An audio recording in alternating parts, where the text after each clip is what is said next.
camp. Such food, it's your own camp. Why, that's gonna happen. Yeah, right. Not what? If any of those loose leaf Campbell Church hymnals is close to you, there should be a song in that called Glory Train. We're gonna start off with that. Kind of get everybody woke up here. Let's do it. I hear a train, don't you? All right. I want to ride that glory train. I want to ride that glory train. Yes, all I want to do when my life on earth is through is get aboard and ride that glory train. There's a railroad train that's leaving, just rolling down the track, and the passengers are both, I mess up on that line every time, and the passengers are boarded, for they never coming back. It's a glory train that's leaving, it's the train I long to ride, to that home way up in heaven where God's children all abide. Okay, now y'all, we're gonna ride this time. I want to ride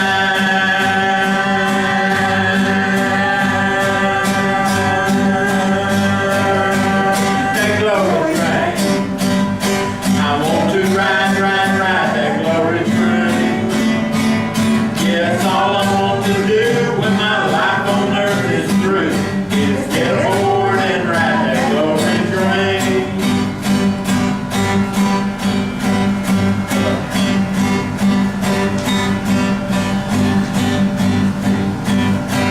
Hear the train? Hear the thunder of the engine, get aboard her if you can, for the final destination is that far off promised land, where the master will be waiting in his home way up above. Just fill our hearts with gladness and his great eternal love. You ready to ride now? I want to ride that glory train. I want to ride that glory train. Yes, all I want to do when my life on earth is through is get aboard and ride that glory train. When you get down to the station and the train's about to leave, be sure you have your ticket if you really do believe that the master's waiting for you in his home way up above, just to fill your hearts with gladness and his great eternal love. All right, let's ride one more time. I want to ride that glory train. I want to ride that glory train. Yes, all I want to do when my life on earth is through is get aboard and ride that glory train. Yeah, get aboard and ride that glory train. Yeehaw! Oh, it's supposed to be. Woo-hoo!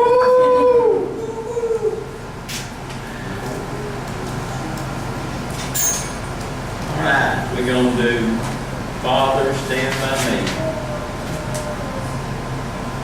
You gonna help us with this, and then you don't feel like it? Ain't got no breath. Yeah, let breathe. Breathe. You just hear us sing that song. Huh? That song will take your breath.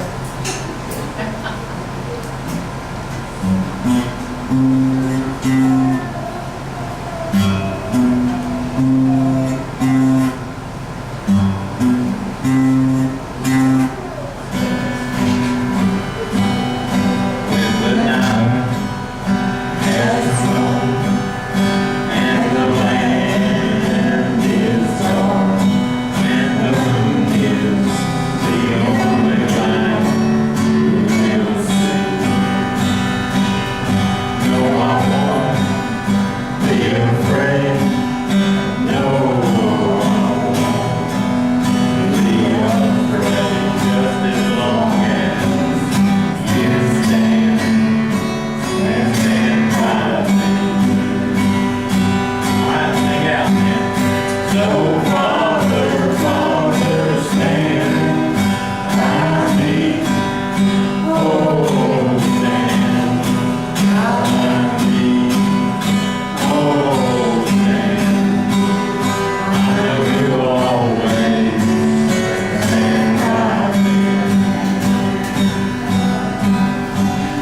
the sky that we look upon should tumble and fall, or the mountains should crumble to the sea.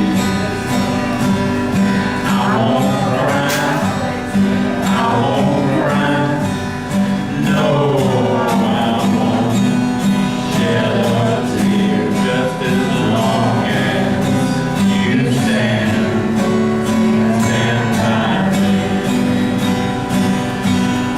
So Father, Father, stand by me. Oh, stand by me. Oh, stand. I know you always stand by me.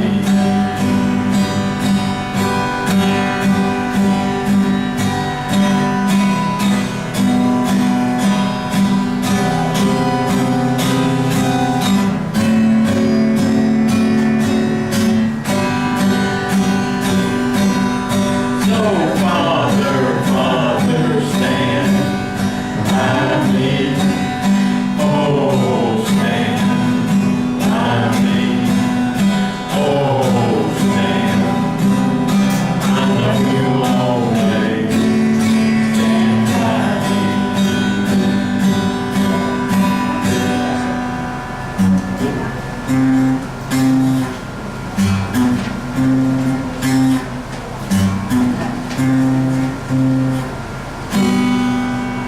I'm gonna get them notes right one of these days. Getting it. I'm getting it. Okay. Y'all know greatly blessed and highly favored. It's one of them.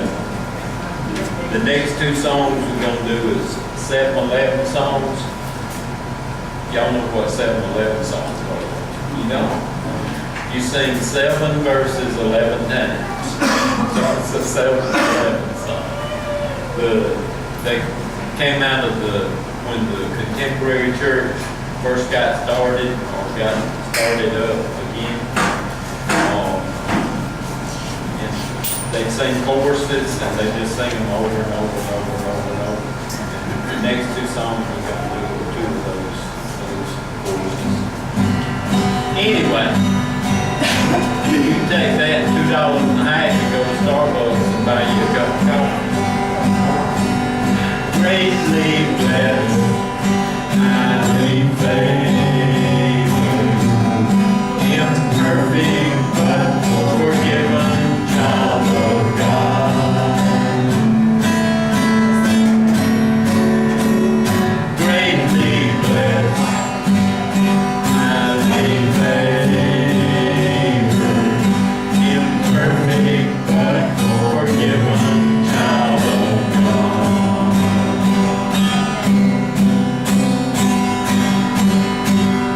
Standing upright on God's good earth, I count my blessings, great things He has done.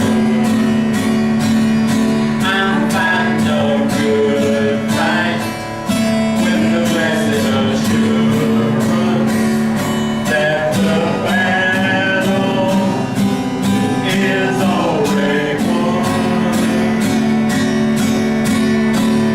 Greatly blessed, highly favored, imperfect but forgiven child of God. Greatly blessed, highly favored, imperfect but forgiven child of God.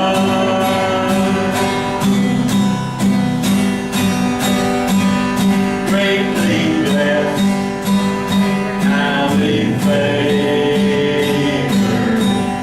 imperfect but forgiven child of God. Greatly blessed, highly favored, imperfect but forgiven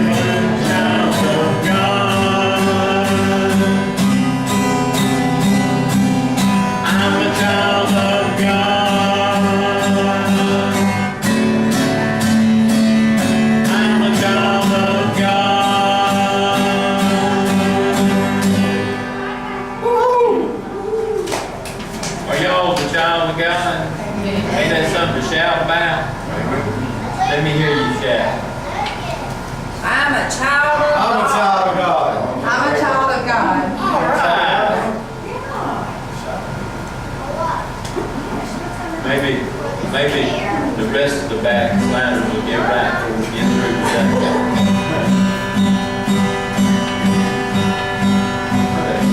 All right, how about great and mighty is the Lord our God? Y'all know that? Great and mighty is the Lord our God. Great and mighty is He. Great and mighty is the Lord our God. Great and mighty is He.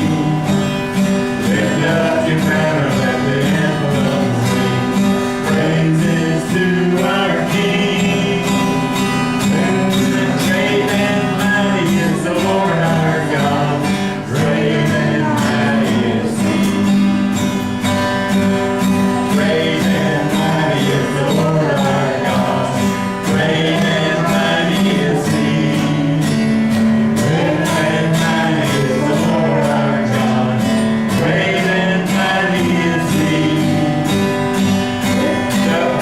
Lift up your banner, let the anthem ring. Praises to our King. Great and mighty is the Lord our God. Great and mighty is He. Great and mighty is the Lord our God. Great and mighty is He. Amen. Y'all believe we serve a mighty God? An awesome God, powerful God. And that's what I'm going to be preaching about today.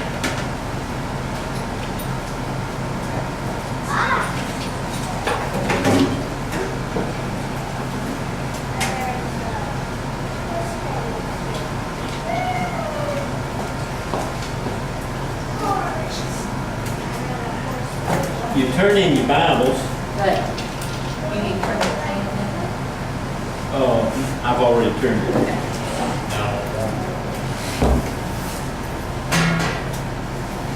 Turn in your Bible to Psalms 139. We wanna. This is gonna be an English lesson today. We're gonna learn some new words. Y'all know the word omnipotent?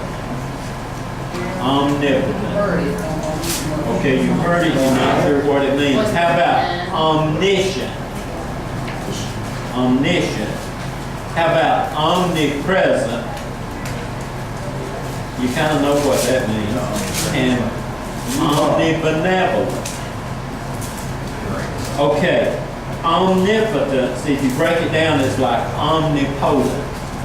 Omni means all. So potent, if somebody gives you something to drink and you say, wow, that stuff's potent. It's strong, it's powerful. Okay, potent. So God is omnipotent. We don't say omnipotent, we say omnipotent.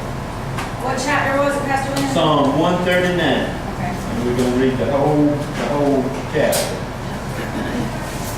In His omnipotence, He is also omniscient, omnipresent, and omnibenevolent.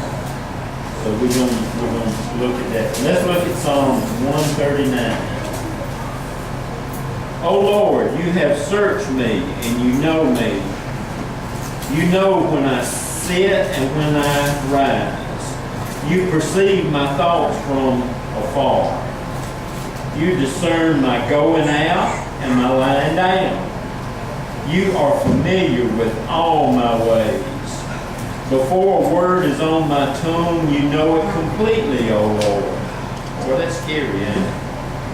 You hem me in, behind and before. You have laid your hand upon me. Such knowledge is too wonderful for me, too lofty for me to attain. Where can I go from your spirit? Where can I flee from your presence? If I go up to heaven, you are there. If I make my bed in hell, you are there. If I rise on the wings of the dawn, If I settle on the far side of the sea, even there your hand will guide me. Your right hand will hold me fast.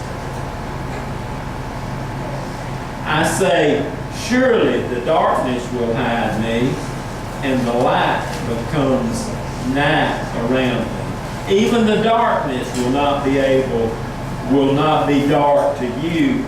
The night will shine like the day, for darkness is as light to you. For you created my inmost beings. You knit me together in my mother's womb. Think about that, Taylor. God knitted that little baby together in your womb. Lost my place just thinking about it. 14. I praise you because I'm fearfully and wonderfully made. Your works are wonderful. I know that full well. My frame was not hidden from you. When I was made in the secret place, when I was woven together in the depths of the earth, your eyes saw my unformed body. All the days ordained for me were written in your book, before one of them came to be. How precious to me are your thoughts, O God. How vast is the sum of them. Were I to count them, they would outnumber the grains of sand. When I awake, I'm still with you. And then David kind of changes right here. He's angry at some folks, and he tells God about it. He said that if only you would slay the wicked, O God. Away from me, you bloodthirsty men. They speak of you with evil intent. Your adversaries misuse your name. Do I not hate those who hate you, O Lord, and abhor those who rise up against you? I have nothing but hatred for them. I count them my enemies. And then he kind of pauses again, and he says, search me, O God, and know my heart. Test me and know my anxious thoughts. See if there's any offensive way in me, and lead me into the way of everlasting. Let's bow for a word of prayer. Father, we just thank you for your word. We thank you that David was bold, that he was honest before you. And that gives us assurance that we can be honest with you. Just we get upset about things and we think we can't tell God that. Well, you know it anyway. You know our very thoughts. Father, may the words of our mouth and the meditations of all of our heart be acceptable in your sight. Oh Lord, our strength and our Redeemer. In Jesus' name we pray. Amen. The Jewish people call God El Shaddai, God Almighty. Makes me shiver. Bobby's over there rubbing his arms. El Shaddai, God Almighty. He's an awesome God. If we just went on and on and on and on about the awesomeness of God, we still couldn't cover how awesome He is.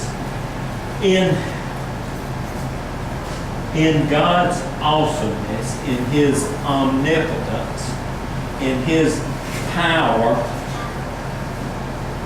there are other aspects of Him included in there. In verses 1 through 6, we see that God knows all about us. The psalmist begins by saying, Lord. In those days when you call somebody Lord, you had a covenant agreement with them.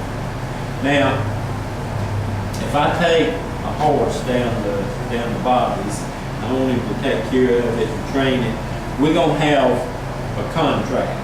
Whether it's written or whether it's done on a handshake, we got a contract. Bobby's got to feed that horse and take care of it and train it, and I got to pay him. If either one of us don't do what we're supposed to, then that frees the other. If I go down there and that horse has been standing in the stall for 2 weeks, then I can take my horse and go somewhere else. Bobby broke the contract. If at the end of the month I don't pay him, Bobby can say, get your horse and go, because you broke the contract. A covenant is different. God never made a contract with any of us. He makes covenants. He says, I'm going to do this if you do this. But then if we don't do our part, God still does his part. So he makes covenant agreements. In the days that Psalms were written, when you call somebody Lord, you had a covenant agreement with them.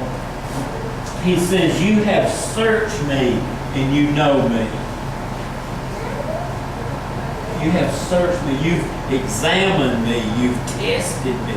You know everything about me. You know, we go to the doctor and we say the doctor examined me. Did he really examine me? No, he might have checked a few things, but he didn't really examine me. God looks at our heart, and he tests our heart.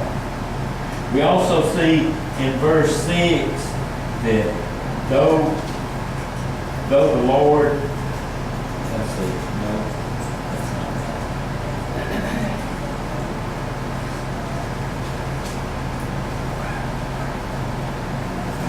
right. Verse 5. You hem me in behind and before.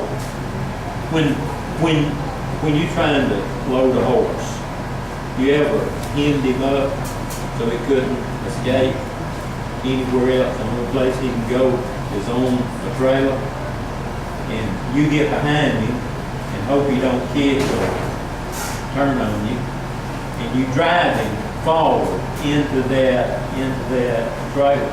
But then he says in verse 5, you have laid your hand upon me. When God lays his hand, we just ordained Travis just a month ago now. We said, God's got his hand on me. What does that mean? He's got God's power. When God lays his hand on us, we have the power of God. You say, wait a minute, I ain't got God's power. Well, it's promised to us.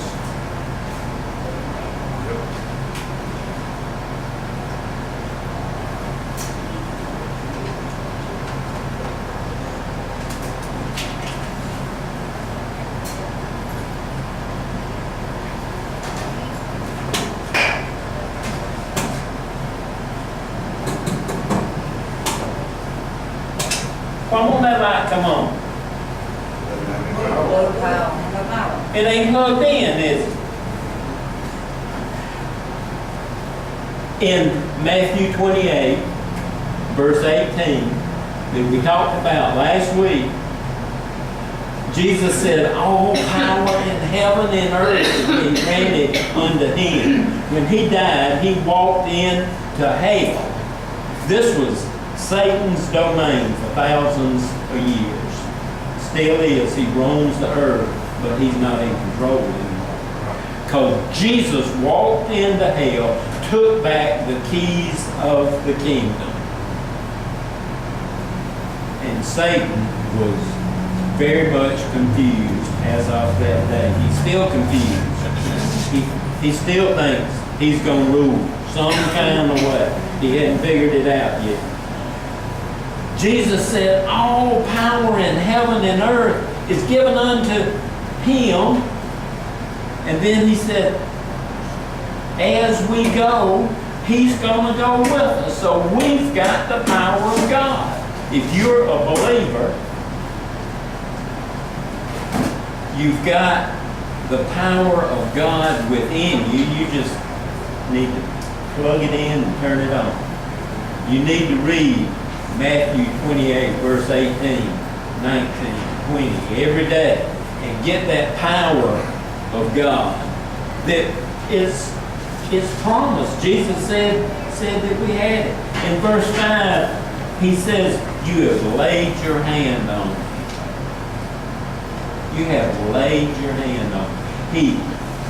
He's hemmed us up so we can't go but one way, and then he give us the power to go. In verses, all right, that's the God is all knowing. God is omniscient. Think of it this way, omniscience. What's science? Knowledge, knowing stuff. Me and Ann has been looking at one of them series on Amazon, and last night this scientist said something that I had never thought about it, but it's really true. She said scientists don't really know anything. We just like somebody with a stick poking around at stuff to see what we can find. You know, what does a scientist really know? They just got a stick poking at stuff. You ever found something and you didn't want to touch it, and you get a stick and you punch it to see, and then you might even punch a hole in it and see what's inside of it. Scientists don't know anything, but God knows all. He knows all about us. He searched us and examined us. In verses 7 through 12, it talks about we cannot hide from God. He is omnipresent.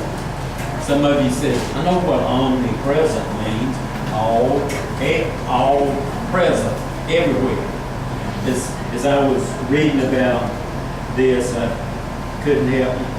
Y'all know how my mind is sometimes. It goes out yonder. I thought about that Ray Stevens song. Santa Claus is watching you. He's everywhere. He's everywhere. God's everywhere. So anytime you hear the word omnipresent, just say, He's everywhere. He's everywhere. And we can't hide from Him. You know, even if we try, where can I go from your spirit? Where can I flee from your presence? If I go up to heaven, you know, I've been in an airplane. We went 42,000 feet one time. That's almost 8 miles above the earth. They dropped the oxygen mask down. They said we was trying to go over a storm. When you're going overseas, you usually travel at about 35,000 feet. Somewhere in there. 7 miles.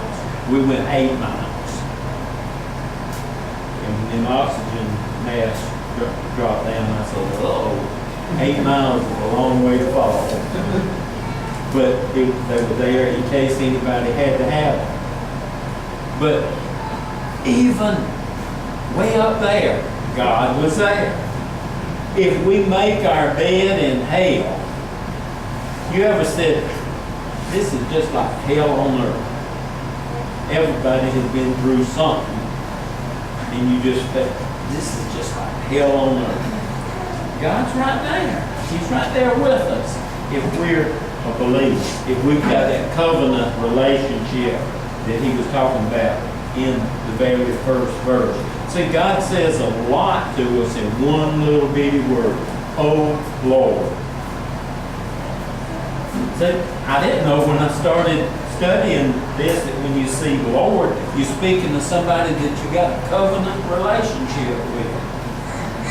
So every verse in here refers to having a covenant relationship with God. We accept Jesus as His Son and our Savior. We submit our will to His and obey Him. Then He's going to save us. That's His side. How about when we don't do what we're supposed to do? We're believers, but we get out yonder somewhere. We do stuff we know we don't have any business doing. He's still got a covenant relationship with us. All right. He is everywhere. He is omnipresent. He is omnibenevolent. That's one of my favorite. I don't think I ever heard that word preached on. I've heard omnipotent, omniscient, omnipresent. Have you ever heard anybody preach on omnibenevolent? God's a good God, a loving God. He cares for us. He created us. Genesis 1:1 says, in the beginning, God. In the beginning, God. John 1:1 in the New Testament tells us that all things that were created, that have been created, were created by Jesus Christ. In the beginning was the Word, and the Word was God. Everything that was created was created by Him and for Him. It's so simple. And He loves us. He cares about everything about us. He cares about our illnesses. He saved us from our sin. The Bible tells us more than one time, by His stripes we are healed. We are healed. Not we're going to be healed. We were healed. We are healed. And that brings up another subject I want to talk to you about. You know that people that seem to know a lot about the Bible, sometimes they like to talk about God's foreknowledge, that God has foreknowledge. Paul, even in the Bible, he speaks of God's foreknowledge. But if you ever stop and thought about it, to God there's no such thing as foreknowledge. It don't exist. There's just knowledge. We were just talking about knowledge, about God being omniscient. But God lives outside of time. He can look at Karen's life when she was a little bitty girl, when she was a teenager, when she's a young adult, when she's an old lady over here. And He can look at them all at the same time. We can't even comprehend that. I see you guys on Sunday, and then I'm going to see you again next Sunday. I can't see you last Sunday, this Sunday, and next Sunday, but God can. So there's no such thing as foreknowledge in God's mind. It's just knowledge. He just knows all. And then David kind of broke away in verse 19. He obviously just had something on his heart. He's speaking about wicked people. He was being harassed by people that didn't like him and didn't like God. I told y'all a few weeks ago, a fellow called me a Bible thumper. That's okay. I just pray for him. You know, you just a Bible thumper. Yeah, I'm a Bible thumper. David prayed for his enemies. He didn't pray for them the way we usually think of, did he? You know, sometimes we have to draw a line in the sand and say, you might talk about me, but you're not going to talk about my God. He is omniscient. He is omnipotent. He is omnipresent. And he's omnibenevolent. And you're not going to talk about my God. And that's basically what David is saying here. And then as he's praying this, he's so angry at these people, he turns to himself. You know, we get mad, so I get mad at Bobby. You know, we're going to fight. If he can catch me. we're going to fight, okay? But then I need to look at me. And that's what David did, is he thought about these people and their hatred of God and how they were against God. And then he just looked at himself and he said, search me, O God. Know my heart. Test me. And then I love this next phrase he said. Have you ever been anxious about anything? Just wake, some things that just wakes you up in the middle of the night. You can't go back to sleep. Know my anxious thoughts. He says, know my heart. He's asking God to test him. I'm not real sure I want to pray that one. I'm not there yet. But he says, know me, know my heart, test me, and know my anxious thoughts. But then he says, see if there's any offensive way in me, and lead me into the way of everlasting. Those last two verses, Psalm 139, 23, and 24, is a prayer we can pray every day. Search me, O God, know my heart. Test me, know my anxious thoughts.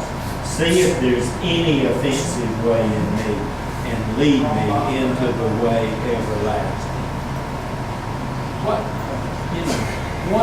What better prayer can we pray than that? To lead me into the way everlasting. Let's bow for a word of prayer now. Father, we just thank you so much for your word. We thank you that you are an omnipotent God. We thank you that you're an omniscient God. We thank you that you're an omnipresent God. And we thank you that you're an omnibenevolent God. Father, we come before you right now as humbly as we know how. Search me, O God, and know my heart. Test me and know my anxious thoughts.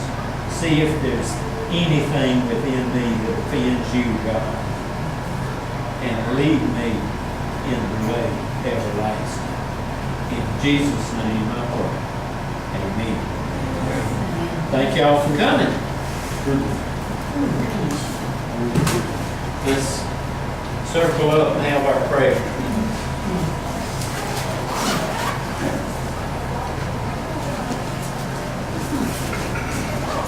Well, I don't end up holding on to young as long as I am.